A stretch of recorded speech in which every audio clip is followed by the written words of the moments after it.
This is egg bread.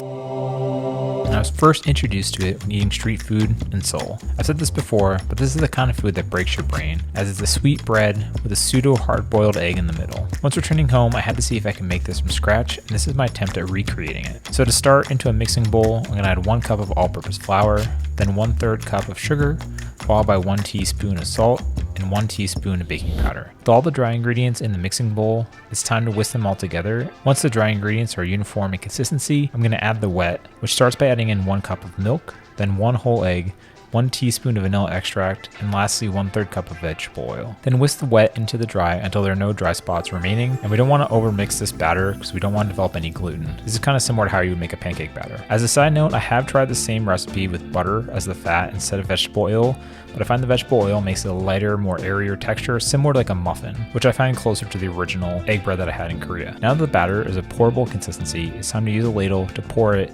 into a silicone mini loaf tin. You need something like this that will hold the shape of the loaf, and if you don't have one of these, I'm sure a muffin tin could work as a replacement. I've tweaked this recipe so it makes 6 egg breads, as there are 6 mini loaves in this mold. The goal is to fill each of them so there's about a 1/2 inch of space on top, so that when you add the egg and crack it in, it doesn't overflow. Then it's time to crack 1 egg in each of the loaves, aiming for the center of the loaf. So as the bread cooks, the egg will sink into the center. Also, since this loaf pan has no real structural integrity as it's a silicone mold, it will need to be placed on top of a baking sheet when you're baking it and moving it around. Now I'm going to place these in a preheated oven set to 375 degrees for somewhere between 20 to 22 minutes, or until the top is golden brown and the egg is set. After baking, this is what they look like, and if you want the egg to be a little bit more set than this, I would suggest cooking them for maybe a few more minutes, maybe like 5 minutes total. Then let them cool in the silicone molds for about 10 minutes before removing them so they don't crumble and fall apart when you try to remove them. Then remove the bread by tracing the outside of the loaf, and then use a spatula to carefully scoop out each of them onto a wire rack to finish cooling. Now that they are cool enough to handle and eat,